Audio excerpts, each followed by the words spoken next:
मुझे अब लग रहा है कि भोजपुरी के कलाकारों को, भोजपुरी के सुपरस्टारों को उकसाया जा रहा है, क्योंकि जिस तरह से आदि पुरुष के नाम पर एक गंदगी परोस कर सुर्खियां बटोरी जा रही हैं, कहीं किसी भोजपुरी कलाकार के दिमाग में कुछ आ गया और फिर उसने भी रामायण या फिर महाभारत के नाम पर कुछ ऐसा परोसना शुरू किया, तो भाई साहब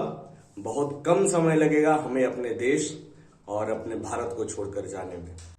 हमारे क्या करे एक बार पगला, हमको तो खाली आप सबके आशीर्वाद के दम पे गाना गाना है, एक्टिंग करना है।